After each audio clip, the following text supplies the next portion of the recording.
Crank it up loud. Let the story unfold. We're the masters of slash. Be brave and be bold. In the heart of the battle, we'll rise from the ground. With every beat pumping in a warrior sound.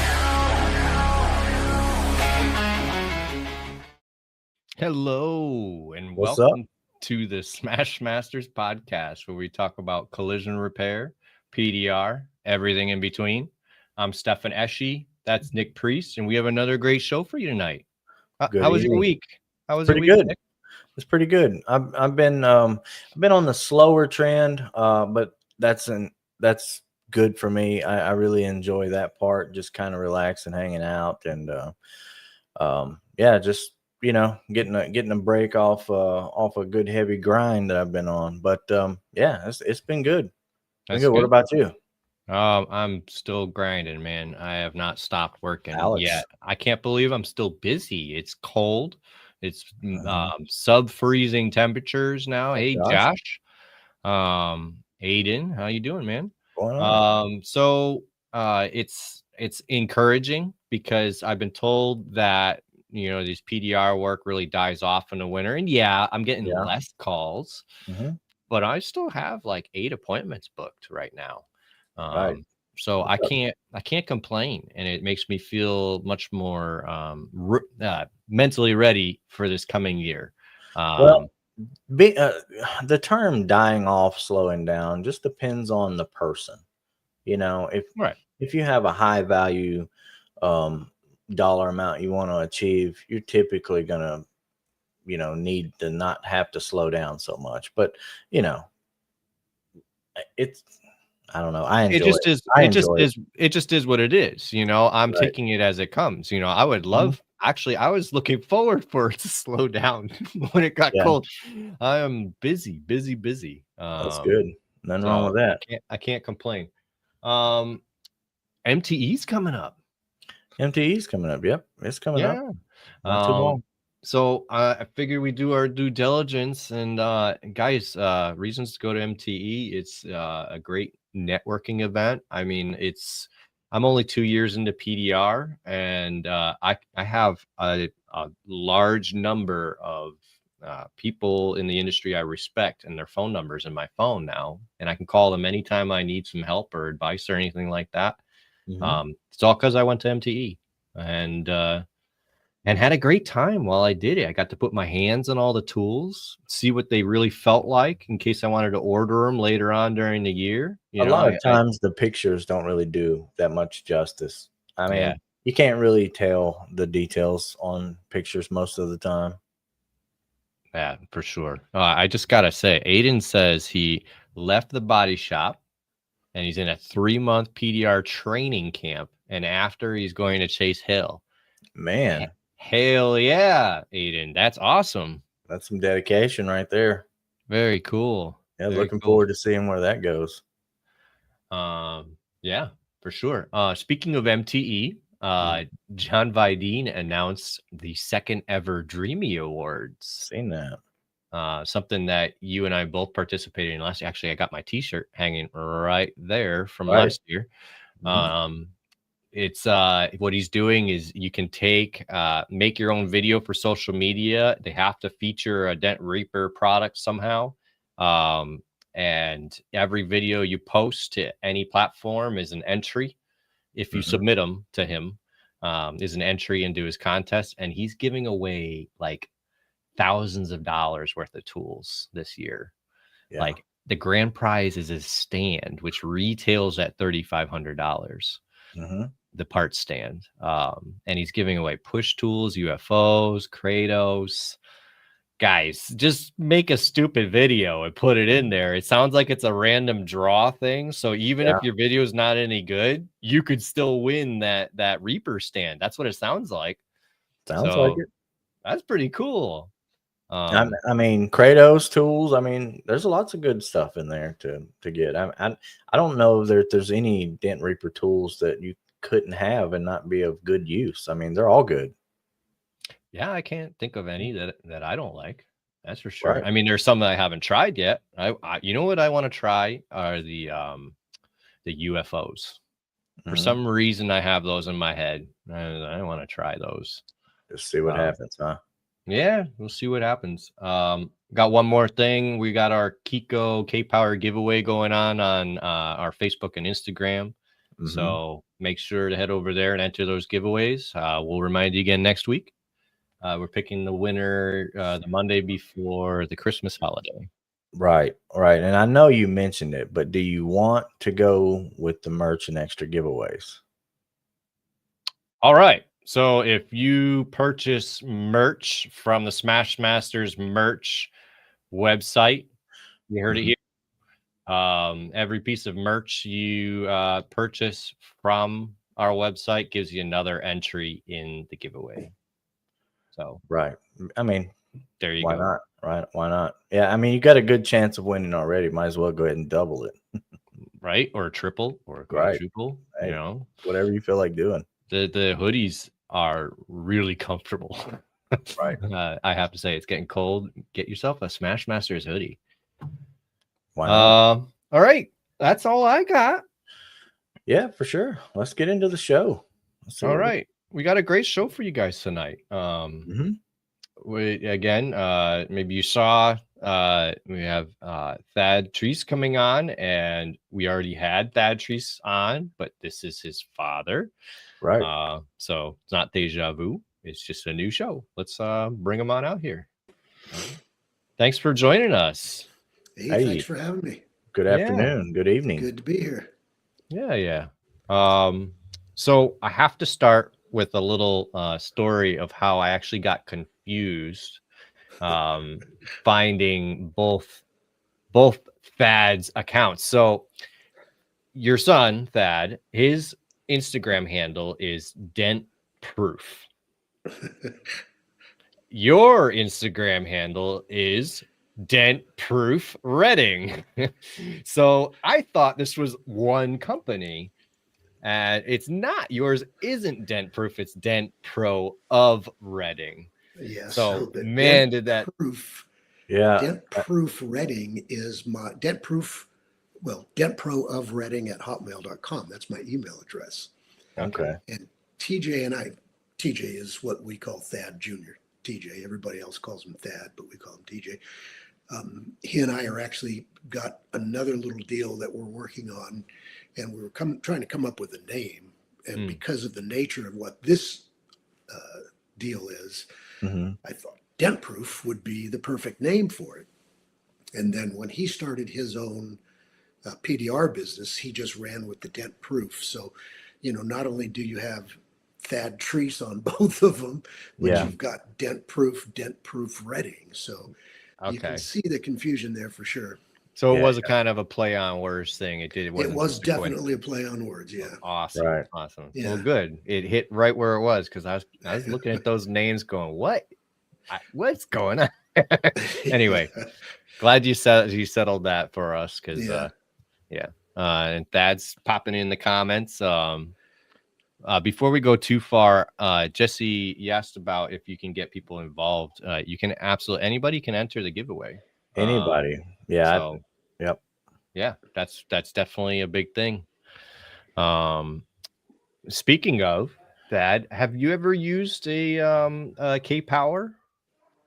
I don't have K-Power. I have several of the Metal Medic Beast bars. Okay. Same concept. Yep, lateral tension. Yep, same concept. As a matter of fact, TJ and I were at a Dent Tech meetup in Sacramento at Corey Kleinfeld's shop. Cool. Quite a few years ago. I don't remember exactly how long ago it was, when Marty was there, Marty Runick. And Gene Fetty was there with the very first iteration of Kiko's lateral tension. And for all intents and purposes, it was the blue rectangular tabs, not even the centipede tabs, but they were solid blue rectangular tabs, a threaded rod. It was about a 3/8 inch threaded rod, if that, and the feet that would lock onto the tabs Gene was there. I think it was the actual prototype version of it. I don't think they even had them for sale yet. Okay. But a number of us saw that, and Marty was really kind of introducing the idea of tension and opening this dent up and how all that is going to sort of relax the dent. Mhm. Gene obviously was well versed in it as well, but I saw that and I was like, I get it. I get it. Mm. We Yeah. need that. And, obviously from there, you've seen how all of this is developed. You've got, I think Kiko still sells something like that. I know Ken Garrison at Metal Medic at the time was selling a threaded rod version of it. Mm-hmm. In fact, if you go back to Marty Runick's, some of his old videos, he's got a number of them where he's actually got one working on his own pickup where he's got like 3/4 inch threaded rod, 5 of them on this big, huge dent. Mm-hmm. Yeah. So yeah, that's kind of where that whole thing evolved from. But on that note, I am going to go onto the Smashmaster website and buy a T-shirt or something so I can get in on the drawing. So Awesome. Well, to be clear, you don't need to purchase anything to get into drawing. You can just No. go in and do some tagging and liking. Mm-hmm. well, But it'd if be you good to have a go, T-shirt anyways. if you grab a T-shirt, we love that. So Yeah, don't. for sure. That's yeah, just going to count as an extra. That's all. Right. Yeah, and Yeah. I'm also going to make a video with Reaper's the little crease tabs. Those gold crease tabs he has Mhm. are the Oh, bomb. yeah. Those things are awesome. I have to agree. Those little stepped ones. Yeah. I tell you, Yeah, there's they're not nice. many skinny tabs like that you can get that really do the job like that. So Mhm. I have to agree. They're great Yeah. tabs. Yeah. So believe it or not, I have used that original Kiko lateral tension. That was the first one I used. I did actually yours love. blow? Yes, but I loved it. I loved Yeah. it for that fact. The reason being, there's your constant tension. So when you put on the lateral tension and it's bowed out, and then you start It hammering, stays constant. Yeah. The you've only got the problem with spring it on is there. that it will cause the tabs to dive. See? You're right. Yeah. Yes. Yeah. Yeah. Yeah. No, I only used it in body work, so I wasn't worried Yeah. about that. Touche. Yeah. Yeah, it's a little bit of Right. glaze would take care of that dive.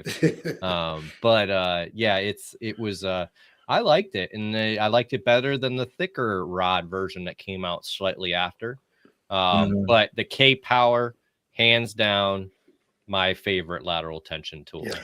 Yeah, when they started moving the pulling tension to the outside and the gluing to the inside where it would all the pull, companies. yeah, that really Yes. solved all the diving So crisis that you're everybody had. literally pulling on the tab instead of pushing on it. Right. And then quite a few of them now have that sort of anti-dive cavity there. Yeah. Right. Just allows a little bit of space in between the panels. So Yep. Mhm. Absolutely. a lot of evolution in that in the last 5-6 years. Yeah. Yeah. Yeah. I mean, we've been doing it in the body shop for a long time.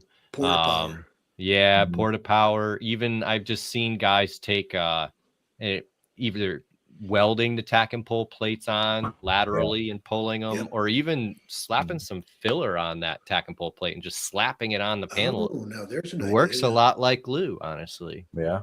And then you can get it off if you put it on unsanded Sure. paint. Yeah. But it's it's not a new thing, but it's definitely No, been and taking to the PDR. collision industry, this is stuff that's like, oh yeah, Right. this is what we understand, right? Right. I didn't know one body tech that done collision work for a number amount of time that while he might have had a porta power, but he also had the monkey on a stick thing. Yep. That tool right there. You lost me with the monkey on a stick. It's pretty much the same concept as stretching, but it was just a device that went down a pole on the bottom that had an L shaped, and you kind of just ratcheted it, and it did the same basic thing as lateral tension does. Except it had it's like a friction jack, is what it is. It's a friction jack, yeah, and it had different hooks and stuff you could put on it. Exactly, yeah. I've never heard it called a monkey on a pole. That's what it's called. No, it's funny that they call it that, but that is right. kind of what it's called. I thought it was a bit ridiculous I can myself. absolutely. That's a friction jack, is what that is. Yeah. Keysco monkey on a stick. That's it right there. Yeah. Well, now looking at it, I can see a monkey on a stick. I'll never. Yeah, because it's just hanging on there, and you wiggle it back and forth to go Right. up and down. Yeah, so we've always Yeah. called it a monkey on a stick where I am. I'll even call it there on the website. Yeah. All right. Yeah. Yeah. But yeah, it's we've been doing it forever. It's funny. I hear a lot of people mention Marty Runick as kind of the originator of bringing it into PDR. I hear that a lot. PDR, yeah, he would absolutely deny, any idea that he started it. Obviously, he really pushes what is known as the Fairmont method. Yeah. And that's, I mean, you look in their, if you could go on eBay or even Amazon, you can buy a book titled The Fairmont Method of Metal. Yeah. And they have some diagrams from like in the 30s and 40s of using lateral tension. Now, it's not nearly as sophisticated as it is now, but Right. the idea and the concept was there. And what he did was brought it over from, he was a collision guy. He was a metal finisher and introduced it into the PDR world. And Right. then obviously, some guys who are really good guys like Bryce and a number of other guys have really taken and run with it. And as soon as but Bryce I does think- it, everybody I does think- it. right. But I think Marty's probably the guy who more than anybody brought it into the collision repair industry. I remember seeing videos that he had where he's got a stand built. It's a big metal frame that he would take a door off, bolt the door to this stand in the same sort of plane that it would be on the vehicle. Yeah. And he's got ratchets on both sides of this thing, and he's gluing like galvanized sheet metal, like Yeah. what do you call these things that carpenters would use to, sandwich certain parts of a house together. And he's gluing those things onto a panel and then clamping it with a Mo clamp and pulling it. But it's the same exact idea, lateral tension, and Yep. glued to Yep. the panel so it's not damaging the paint. So Yeah. No, Right. Yeah. Yeah. In the body shop, we would have to damage it would be more intrusive than what it is with glue now, obviously. But yeah, glue and is from his background, he's probably okay. I would have welded this on before. Mm-hmm. Now I'm going to glue it on and not damage Right. the paint, right? But the same idea, Yep. to open it up and let the door have the dents sort of now have room to go back where it needs to go. So Yep. I love the sheet or the flat sheet on the bed mentality. You got to pull the edges of the sheet to pull the wrinkles out. You don't poke them out with your finger. You know? Exactly. Yep. So Yep. it's you got to pull laterally. So all right, so let's talk about how you got started with cars. So you told us you started in collision repair. How did you get started in collision repair? Well, again, this is a long time ago. Set the Wayback Machine, if you will. Okay. 1983. I started at the body shop in January of 1983. So prior to that, the first 5 years out of high school, I was working in construction industry, concrete, and operating a tractor for a concrete company. Okay. And, we were in the South Bay, San Francisco Bay. We were in San Jose at the time. And there were a lot of sort of ebbs and flows and economic cycles there. And late 1982, I got laid off, went to the unemployment line, stood there for maybe 15 or 20 minutes. And I'm like, I can't do this. I got to go find something else to do. Right. So at the time, my neighbor 2 doors over was a painter at a body shop. And he said, I could put you on as an apprentice painter if you want to do that. So I went to work with him, worked there for probably 3 or 4 months. And then I got offered a job. You guys will know this, you've always got a rep from the paint store who comes around and he's the local guy who knows everybody who's hiring, everybody who wants a job or whatever. Yep. And there was a Honda dealer body shop that was looking for an apprentice painter, and the guy told me about it. So I put in an application, I got the job, and that's essentially where I started, in the collision, because as I said earlier, I started as an apprentice painter, but I never was really good at painting.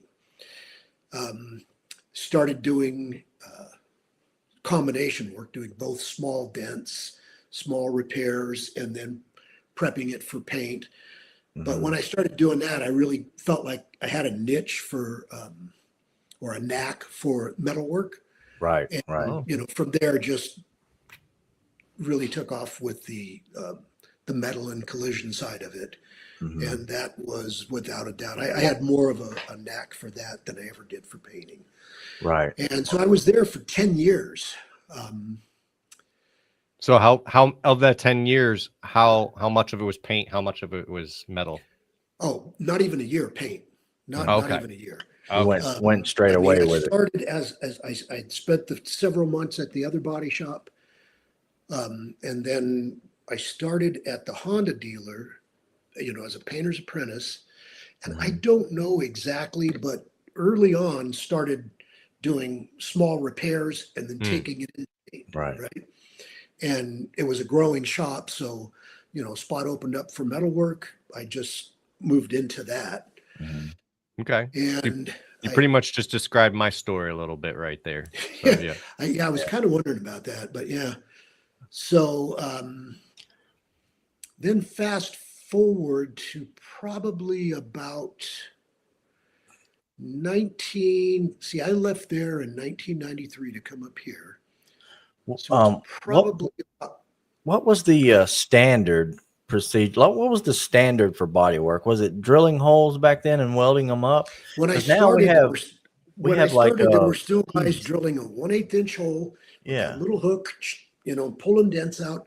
That was still acceptable at that point. Yeah. By the time I left there, that was not acceptable. Okay. You guys will. There were a number of different names for them, but I think the first one that came out, I want to say it was called a Spitznagel. Yeah. Basically a little stud welder, right? You put the stud pin in there up against, basically spot welds a little pin on. I don't, you know, there's a bunch of them now, and I don't know what they call them now, but you know, once that came out, boom, you're not drilling a hole anymore. Period. There's no need for it. Right. And that was, I don't know, maybe halfway through that deal, 85, 6, 7, something like that. Okay. Then probably, like I say, I want to say around 89 or so, transitioning into, you know, the whole PDR thing. Right. The general manager of the dealership came back one day and he says, "Hey, I want you to come watch something." And I was with a customer at that point. And I said, you know, as soon as I'm done with this customer, I'll be right up there. What's going on? He said, "Well, we got this guy up on the showroom who says he's going to take the ding out of this new Accord on the showroom without affecting the paint." And I said, "He's blowing smoke, Norm. Don't waste your time." And it was the first Dent Wizard guy in there. His name was Clay Ramsey.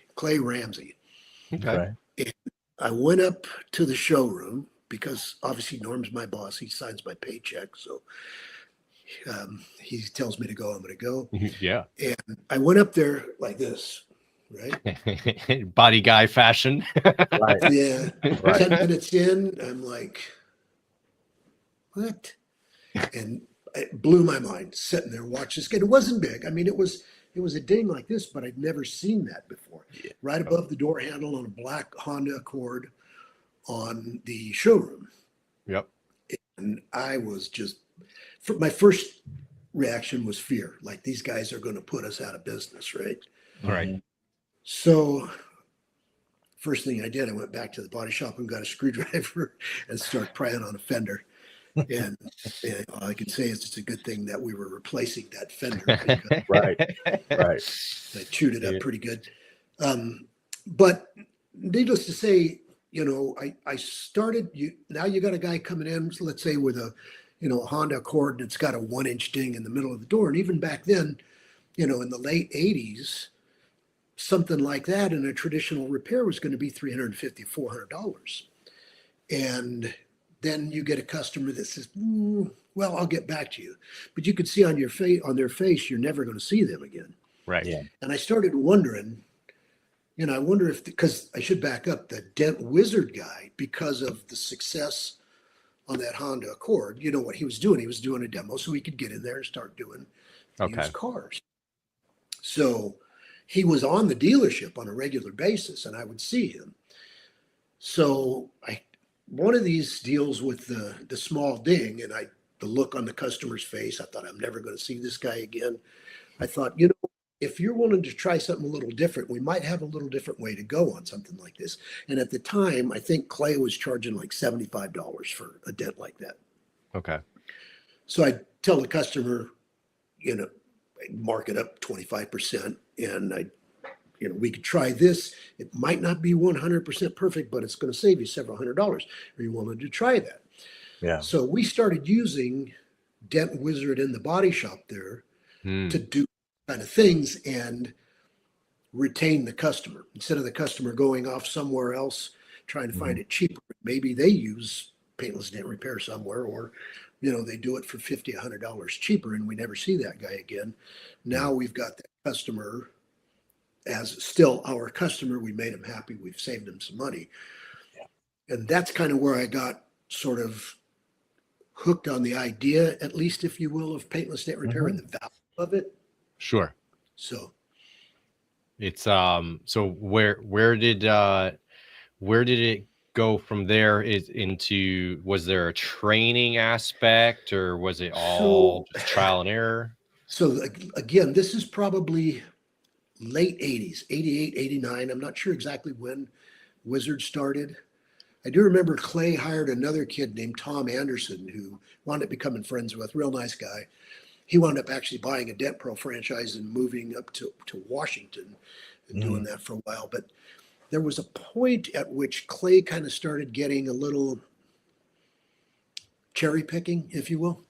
Mm-hmm. You'd have him look at a dent and he'd say, oh, yeah, no, that's not going to come out. That's not going to come out. Oh, I'm going to break in real quick right here. Sure. When I was doing body work, and it was about 2 or 3 years in, I was hating it and wanting to get out.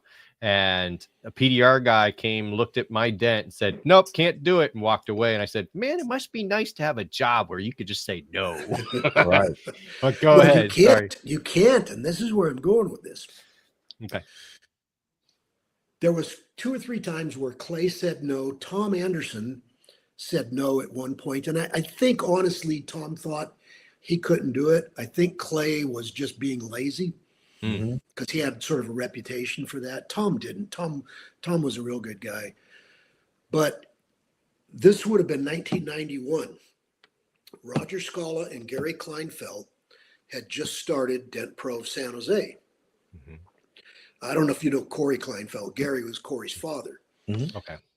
So they had got in and they were trying to do used cars as well. So they're kind of trying to come in behind Wizard and try and pick up some work. And periodically Roger would pop his head in, hey, we're here doing some cars, just check and see if you need anything. Well, one day, it was actually one that Tom Anderson had passed on. And I just thought it couldn't be done because he said it couldn't be done. And Roger popped his head in not more than 10, 20 minutes later. And he said, hey, we're here doing some used cars. Just checking to see if you need anything. I said, well, Wizard just passed on this thing here. You want to take a shot at it? Yeah, sure. Here's the keys.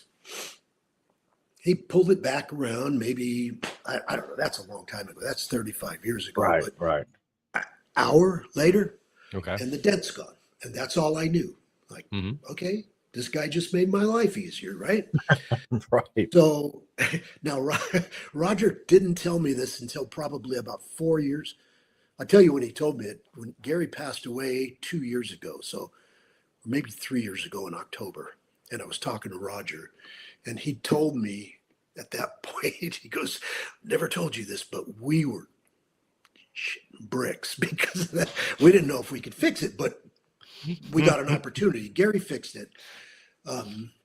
That's funny. I didn't know any of that, and I didn't need to know any of that. What I knew is they took the car, they brought it back, and it was fixed. And that's why I say you can't say it can't be done, because Wizard said it can't be done. Even though they were nervous as a cat on a hot tin roof, they pulled it around, they brought it back, and it was done. And that's all I knew. right? So we got to be friends. I was using them a lot. I don't think I ever used Wizard after that.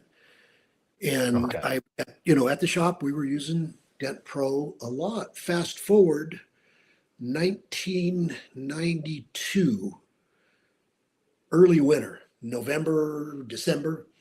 I'm just done with the body shop, done with the dealership, done with the Bay Area. Really wanted to get out of the Bay Area. Okay. We were looking at moving to Southern Oregon. Just fed up with it. We were on vacation in Southern Oregon, got to a point where I didn't even want to come back to San Jose and go back to work. And it's gorgeous up there. I've been there. Yeah.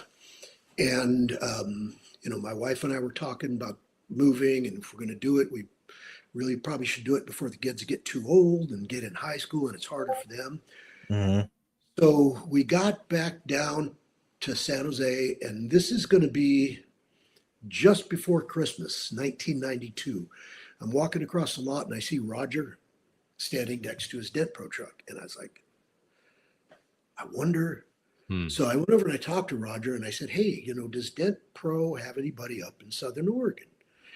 And he goes, yeah, there's a guy up there, but I don't think he's real happy there. I think his wife wants to move back or whatever. So I got his number and I called him.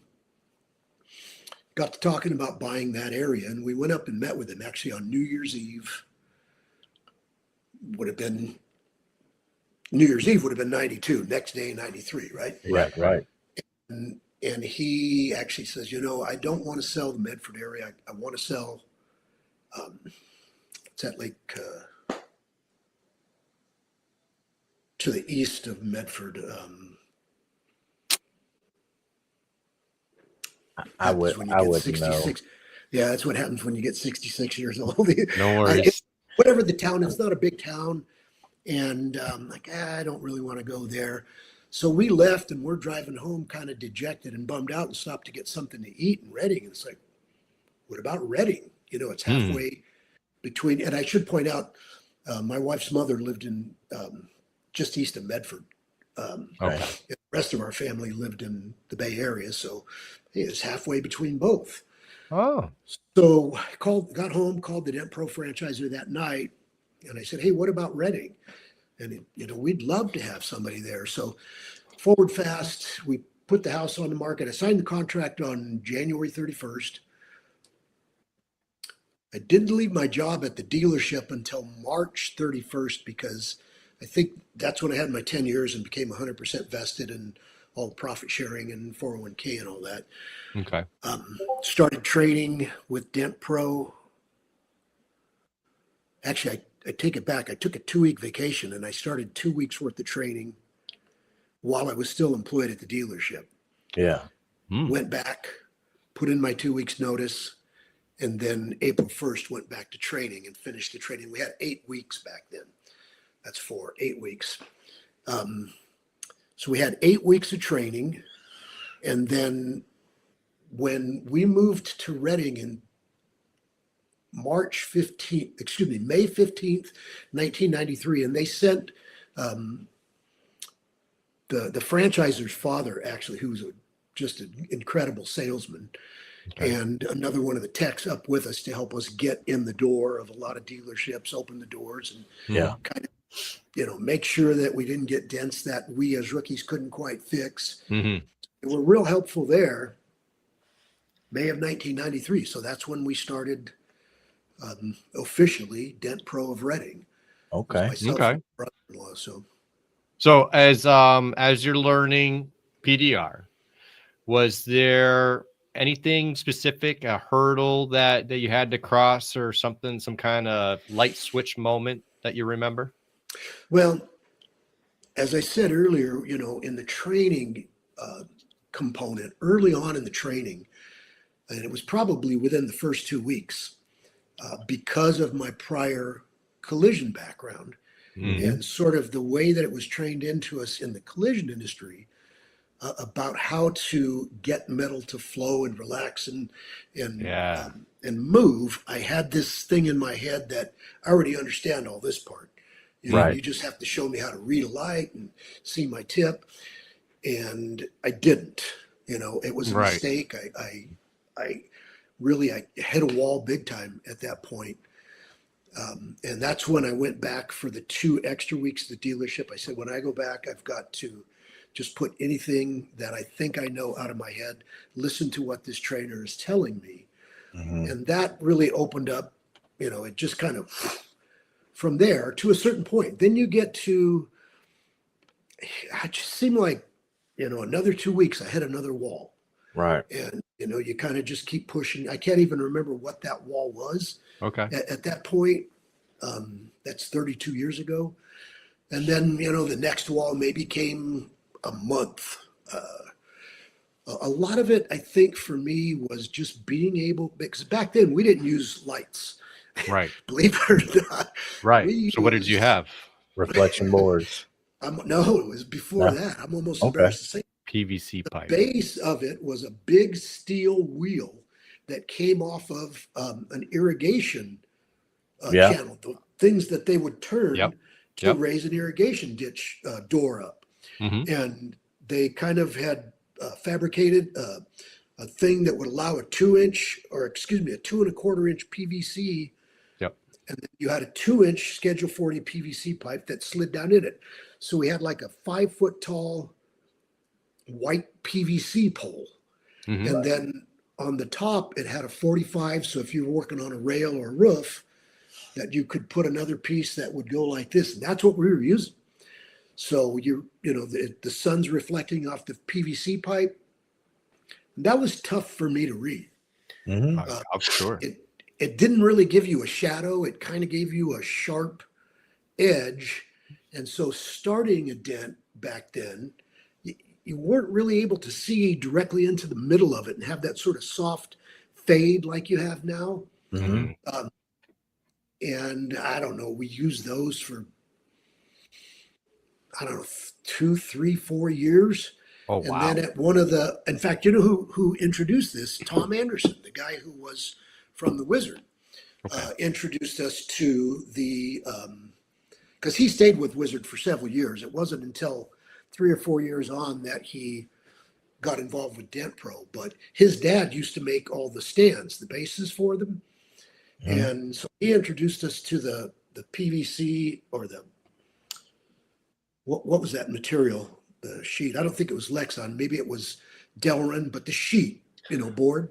Right. Okay. And we started using those, and it just gave you a lot wider light. And we would paint soft black fade through it, so it'd give you a, you know, a shadow to look Mhm. through, and it just makes it a lot easier to be able to see into the center of the dent to get it started, you know. And then as you move it out, you can just kind of follow the line out to the edge of the board to finish it off with. It's And we interesting. probably used those. I'll tell you how long we used those. We used them until 2011. We had a hailstorm in Chico, pretty good sized hailstorm. We had a lot of guys flooding the area, and several guys helping us who were using a fluorescent light at the time. And they had sort of added like flares to them to give a soft fade. Mhm. And that's, I think, when we started using a fluorescent light, you know, just a corded fluorescent light at the time. Mhm. And, I have to agree with Danny here. Your memory for dates is amazing. 'Cause I can't remember that kind of stuff at all. Right. well, Right. there was a lot of, you know, there were a lot of life-changing things happen at those dates, right? I mean, I Okay. quit a job. I'd been at it 10 years, started a new business. I'm guessing at the 88, 89 Wizard thing. Mhm. Okay. only All right. based Yeah. On, you know, how long were we using them before Roger and Gary came around? And Okay. Roger and Gary, by the way, were tremendous help for us. Not Mhm. Oh, I only did they bet. help us get started and get into the franchise, but I mean, back then we didn't have the internet. We didn't even have cell phones when we started. We used to carry a bunch of quarters around Yeah. in the payphone until we realized we were spending more money on quarters than it would cost to buy a cell phone. Mm. Or actually, no, what we did, we bought it. We got a pager and then we got a cell Yeah. phone. Yeah. But I can even still back remember then, the Snap-on trucks running around with pager numbers. on the side Yeah, of them. yeah. But Roger and Gary were always a phone call away. I mean, Right. if I needed something, I don't know what to do here. They were a tremendous help. So Yeah. That is a huge resource. Like I mentioned earlier about MTE and networking and everything. It's been a game changer for me having all these people in my pocket that I can yeah, call. I am a huge advocate of networking and have you made a comment when you were interviewing TJ, Stefan. Mhm. And I don't remember what TJ had said to for you to react with this comment, but you said iron versus, or excuse me, iron sharpens iron. Mm. And, you know, that's part of half of the proverb. The proverb is, as iron sharpens iron, so a man sharpens another man. And the idea is that we, you know, when we work together, we bounce things off, we keep each other accountable. Mhm. If I know somebody's watching and checking up on me, I'm going to make sure that, you know, I'm doing the best I can. If I have a question about something, you know, I've got somebody that I can bounce something off of. Fortunately, I have my son right here too, you know, and he Yeah. and I bounce a lot off of each other. But, you know, after 32 years in this business, I've got such a network of guys, really good guys, you know, not just good technicians, but really good guys Mhm. that you trust and you can bounce things off of. And, you know, they're not going to go and stab you in the back and try and take take accounts away from you. And we Right. don't have a lot of that up here anyways because we're fairly isolated. Yeah. Mm. Yeah. That's what he was saying when he was on the show. You guys were kind of stuck up We're there 2 by hours from yourselves. everywhere. Right. Right. Yeah. And Yeah. that's pretty awesome. And just referring back to like what you were talking about when hitting walls or roadblocks, learning this stuff. I found out that for me doing that kind of stuff, I tell myself I can't give up. So then what can I do? So I just kind of sit there and play along through different steps and scenarios and, you know, work and mess with stuff until I get it right or as close as I can possibly get it at that point. But I tend to tackle everything that way, not just PDR, not just in general. Yeah. So, you know, it's hard for me to stop and then say, okay, well, I learned this because I did that. Because I'm always saying, well, I got to find a solution to this problem. And if this isn't working, then what next? Yeah. And I feel like that's pretty much dent repair or any kind of blue collar job in general. You're just constantly searching for the 100%. solution. Yeah. Yeah. Yeah. Yeah. You Yeah. know, Creating Bryce, solutions. at one time, Corey was interviewing Bryce and asked him about, I can't remember exactly how he put the question, but you know, you're on these big dents and you're doing a mobile and you can't just like leave it in your shop overnight and go Mhm. home and come back to it the next day. What do you do when you come across something like what you just mentioned, Nick? And Bryce made a comment, and I think he actually meant it, that, you know, I have to look at this like I get this picture in my head that if I don't get this dent fixed, like my family's going to get kidnapped or something. Right. And just this mentality that I have to get it. Yeah. So, but that being said, that doesn't mean that you have to figure everything out yourself. And this is what I'm Mhm. talking about with network. You know, there's a number of us.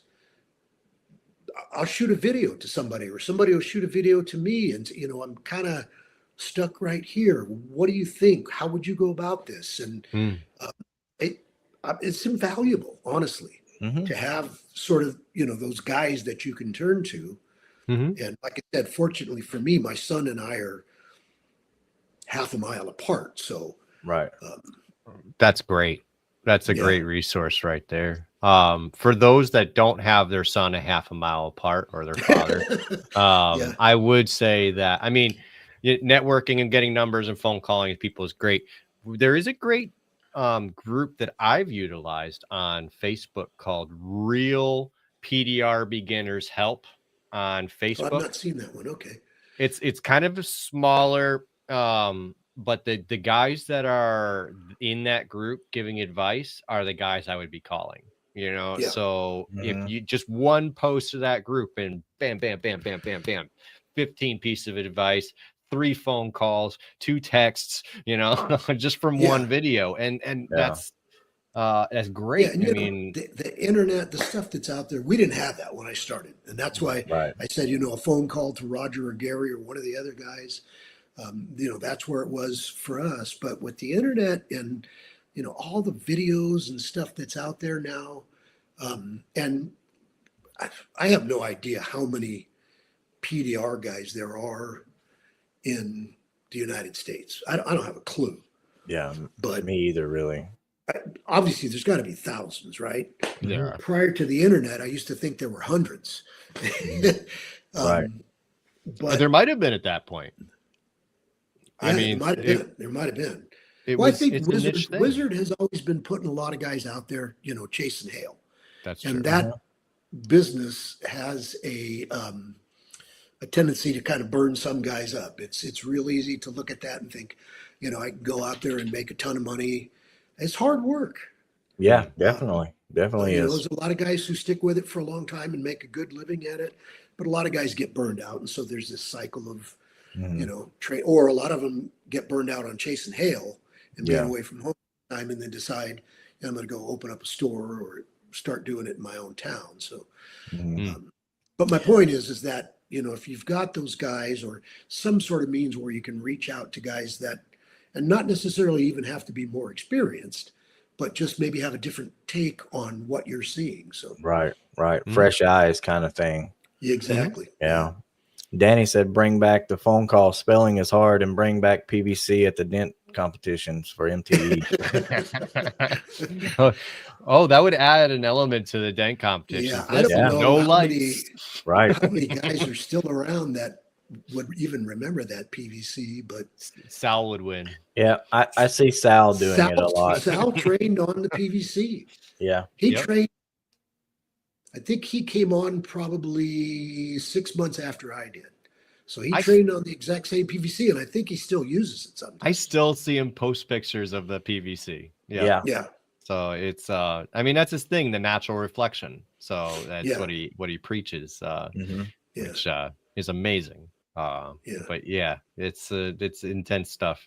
And when Sal leaves a comment on someone's post, I always read it. Always. 100%. He's an amazing technician, without a doubt. Yeah, he is nice. And I will say, I don't use natural reflection to do repairs, but I do use natural reflection to determine whether or not I have fixed it appropriately to where I can let it go home. I mean, I always cut lights off, look at it back, forth, the same way as I would be moving a light. I just take the light away. There's almost always something in the background that will kind of catch a little glitch that, your light didn't show. So. Yep, and then you can go back forward for that. 20 or 30 feet away from the car, way over there. That's near impossible to use to work off of. But, but it catches any imperfections. And video is a lot, for guys that are posting stuff. I was just about to say video. Yeah, you think you're done, and you take a video and after video and watch it, and you go, "I'm not done. That's not done. I need to spend time on this." So yeah.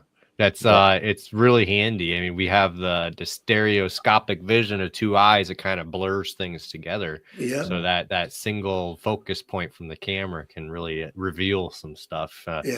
I know all the trolls out there watching the dent fixing videos. I still see it low, but they all pick up on it. But videos is definitely a good way. Taking a picture, it's a good way to check your work. For sure. Yeah, definitely. Are you planning to go to MTE this year? Yeah, TJ and I already have. We've got our rooms booked, flights booked. Cool. God willing, we'll be there. We will see you there then.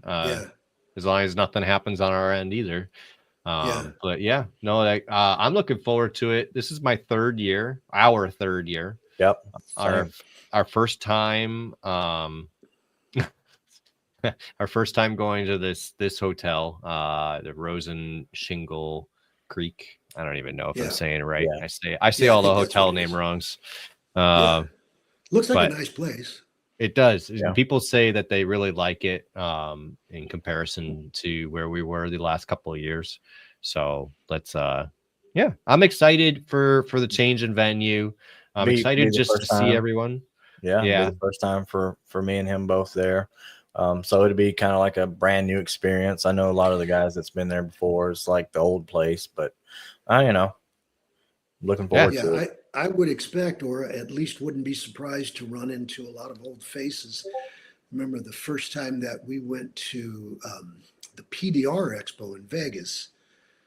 I want to say that was September of 2019, and I ran into several guys that I hadn't seen in years. As a matter of fact, that was the first time I actually met Corey Kleinfeld. I'd known his dad for years and years and years, and seen Corey when he was a little kid, but it's the first time that I'd ever met him face to face there. But yeah, Corey still looks young. Mm-hmm. Well, he is young compared to me. So. He looks young. I mean, so I've watched Corey talk at the Shop Owners Roundtable at MTE during Education Day, and watching him walk up and then hearing him speak, it's like two different people. You know, he's a young guy, but he comes out and what he says is just high end advice. And no lack of confidence there, is it? Right. Oh, it's great, you know. So it was inspiring. I learned a lot just sitting in that one class. So yeah, he's a bright young guy, no doubt. Yeah, for sure. And he's got it going on at his shop too. I mean, he's all the time got something cool going on. Yeah. So he, you know, like I said, Gary passed away. I don't remember, it was 2 or 3 years ago, October. It was on Halloween. Okay. And Corey had been sort of chomping at the bit for a while to grow, to expand. Gary had been through a number of these hiring your competition, training your competition guy. And just didn't really want to do it anymore. Corey was talking about, you know, the potential for hiring subcontractors, that kind of thing. But, you know, once Gary passed, Corey really took the bulls by the horns, and, you know, he's got the, what do you call the Restore FX thing there? He's got the touch up thing there. So yeah, he's getting after it. Yeah, he is. So do you have a brick and mortar shop, right? We do. We do. Okay. Yeah. And at this point, you know, I'd probably spend, I'm 4 days a week here in town in Reading, and I probably spend 85 to 90% of my time in those 4 days in the shop. Okay. On Fridays, I travel south for a couple of accounts that I have on a route, just people that have been with us for 30 plus years, and I just really don't want to just drop them. Yeah. What a good guy. Yeah, right. There's ulterior motives, believe me. Okay. Well. All right. Yeah. Money. We make well, that's money. good. That's good. There's no denying that. But it's, I mean, 2 hours to get there, it's just kind of getting old. Yeah. But, 2 hour drive. That's a long drive. At this point, I'd be real happy to just stay in the shop all day, every day. Do you Got a nice heater and a nice air conditioner? So yeah. Do you own? Is your shop PDR only, or do you have other things you add to it? PDR is all we do. Okay, nice. We took on the paint thing at one point. Spraying or touch up? We had painting, doing touch up and painting. We had a big account with Enterprise Rent-A-Car at the time. Yeah. And they had asked us to take on, at the time, Dent Pro had a sort of sister company called Dent Pro Colors. A couple guys still do it. But the repair supervisor at Enterprise asked us to take that on. He said, you could have all our business if you do that. Well, we'll try it. And we put on a few guys. TJ was one of the first ones actually painting. You know, we stayed busy, but in all honesty, I don't know that we ever made a profit on that. Yeah. It was, you know, trying to paint cars in a parking lot and make them look right. Right. In rain and 110 degree temperature. It was a struggle. And honestly, probably one of the happiest days of my life is when I decided to pull the plug on that. But yeah, not one of the happiest days of my life, but I was really glad to do that. Yeah. So you were ready to cut that. Brought TJ in to start doing deads at that point. So okay. Yeah. You can get too caught up in the busy work kind of stuff because 100%. That's all it was busy work. Yeah. Yeah. Right. And headaches. I mean, a lot of headaches. Mm-hmm. Right, because if you have something that don't go right and you still have to repair it or whatever, there's a lot of mistakes or a lot of risk, I would say, that's involved in that. With painting. Yeah, I mean, you guys And come out of the body shop, so you know how it is with painting. mhm, We just never felt like we could provide the consistent level of quality right. with painting that we did with dents. And like I said, I was just happy when that was done and over. Well, let me Yeah, tell you, the high-end body shops, well, the one that I worked in, we used to call it NASCAR because the paint, they would come out of paint and you go right back around and back through paint, and right back around and back through paint. I worked on a truck today at a body shop, and for whatever reason, they wanted me to fix like 30 small hail dings on a mhm, hood. okay. And for whatever reason, they had already painted it. It was fresh paint on it. And I yeah, was like, what is the story with this thing? Why have you painted the hood already? And the estimator just kind of went, well, it's a long story, but this is like the yeah. third time we've painted this truck. And Uh-huh. the manager just told the owner, the vehicle owner, that he'd fix the dings for him for free. So Mhm. Oh, I get your thing about the, you know, oh Right, yeah. It right. just keeps going back through. there's And several really good shops here in town that aren't like that, though. I mean, do Right. really good quality paint. So So Oh yeah, sure. I guess my point to it was that shop that I speak of, I highly respect the owner because he had a requirement for quality, and the reason things went back around again and again and it again because wasn't they quite wasn't good enough. right. Yeah. Good, but not good enough. Right. At Right. least his process did catch those things before it got reassembled. You Mhm. know, Yeah. so it's still, I'm gonna say it was a high-end shop. It's probably the best Yeah. shop I've worked in. It's just everyone was miserable, so I couldn't stay there. So So you're saying that's a so you're different story. saying they didn't just pull it outside and see what it looks like out there? Like Danny said, Yeah, that's my favorite paint quote. Let's see what it looks like outside. just put it out. It'll Hey, look better Stefan, in the sun. you're from Connecticut. What town in Connecticut are you in? I'm originally from Woodbury, but I live in Terryville. Okay. The reason I ask is my wife was born in Stamford. I'm not sure where that is in relation, but That's more down by the coast, so okay. that's more in the higher end part of the state.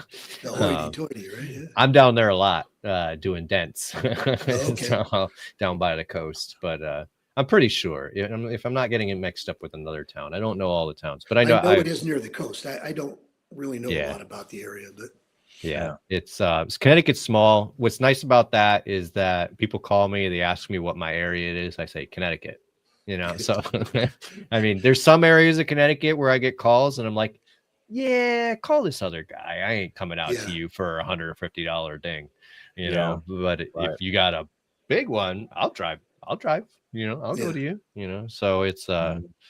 I like it, I mean, Connecticut's expensive.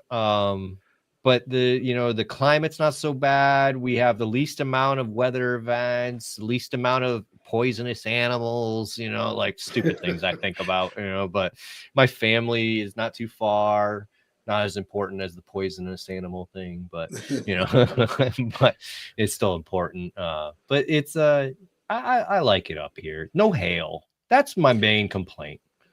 Yeah, There's no hail. yeah, Well, the thing is, though, when you start getting hail a lot, and you don't have to get it a lot, you have a couple of good storms, and all of a sudden you get flooded with a bunch of guys in your market, in your back door, in your shops, and they think, this Connecticut's not a bad place. Not a lot of right. not a lot of weather events, not a lot of poisonous animals. I might want to stay here. So It's you kind of got nice over here. it's a Yeah. stressful situation for us. We've had several. 2019, we had a really big storm here in Reading, and there were guys from all over the place here setting up, camped out. 2011, we had a big storm in Chico. Same thing there. A couple storm. We had one in Yuba City, a couple in Corning. But every single time, the stress for me is protecting what I have here. Right. Not wanting all these guys to come into shops that I've got already, and Mhm. maybe want to stay here. Reading can be a pretty nice place to live. It's not that expensive to live. Guys come here and they go, unless they come here in the middle of the summer. Yeah. Hmm. You know, when it's 115 degrees, they're like, heck with this, I'm out of here. Hmm. But To that effect, do you have employees? at this point, it's TJ's off on his own. It's just myself and my brother-in-law, who is supposedly going to be retiring about 10 months. Okay. At one point, there was 13 of us. Oh wow. Oh wow. No. 11 of us. Still, But it's in 2009, when the financial crisis hit, mhm. that's when we closed down the colors. We had 3 guys painting. We closed that down, and we had 2 dent guys that we had to let go. And then not shortly after that, about a year after that, one of our guys who was a really good employee, was actually my wife's cousin, crashed in his motorcycle and broke his back. Oh wow. Mm. And then, I mean, he's okay at this point, Yeah. but he could never do it again. Right. And so, you know, through attrition, we just haven't, again, like Gary Kleinfeld said, just don't want to train any more competition. So, Well, that was my question. So I wondered how you felt about training people and then them becoming your competition. And I don't like it. Yeah, California is, I mean, there's nothing you can do about it in California. I know some states you can have them sign a non-compete and they'll hold up. It's not worth the paper it's printed on in California. They try really? to do that here, but it doesn't stick either. Yeah. Interesting. So, you know, Okay. there's instances where you can maybe say, okay, you can't do this for, say, 2 years or within 50 miles or whatever. Yeah. But at some point, most of them wind up becoming your competition. Mm. So, Yeah. and, you know, fortunately, I like what I do. I'm going to be Right. 66 years old in 3 weeks, and I still enjoy what I do. I like working. I like fixing, especially bigger, goofier stuff, trying to figure out how to get this to relax and move, and how do I get free metal here. And so I enjoy it, and I feel really blessed for that. So That's great. That's awesome. That's what I hope for. Yeah. As I'm getting in, because that's how I feel now. I love fixing dents. I really do. yeah, I sure like it a whole lot better than working in a body shop. Let's And put that right. way. that's the main reason why I like Yeah. it. Right. Yeah. It's gotten so tough in a body shop now to where, you know, it's all cutthroat, even down to the detail guy nowadays. Yeah.